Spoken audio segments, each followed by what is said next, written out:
Well, in a little more than a week, voters will decide who will fill the District 3 seat on the Spokane City Council being vacated by Candace Mumm. Our political reporter Ian Smay talked with both candidates today about their plans for office. He's joining us now live from the newsroom. Ian?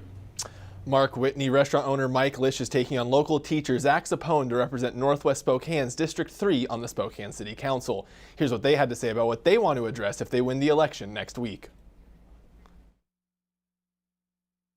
It was really it was seeing what was going on in the city and had some interactions, and it just kind of pushed me towards seeing what I can do to make things better. I see a lot of the challenges in our community, especially around affordable housing, homelessness, job, economic opportunity, and infrastructure to support our economy. And so I decided to run for the seat because I got the skills and experiences to fight for working and middle-class families.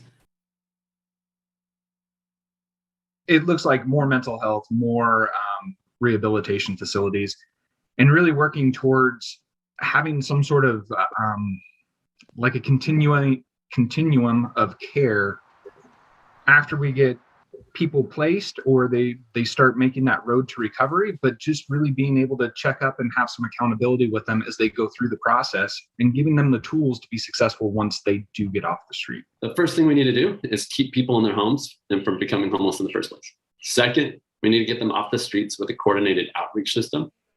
Third, we need a strong shelter system that gets them mental health and substance abuse resources so that they can stabilize.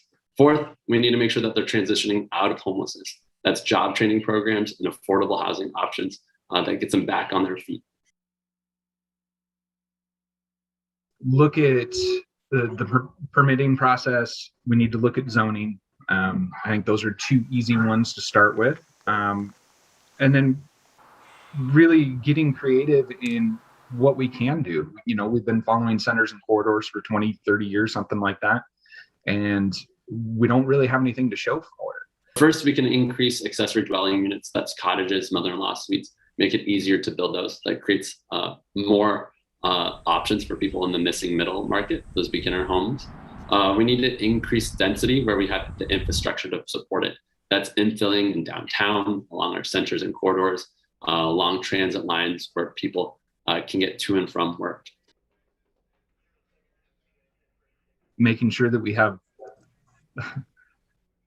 someplace where people can work freely and, you know, be able to do business. I'm afraid that if we don't get those two under control, we're going to start getting smaller as a community. We're not going to have as many businesses around. I think it's about using common sense changes to improve our public safety system. I support our police officers to do what they do best.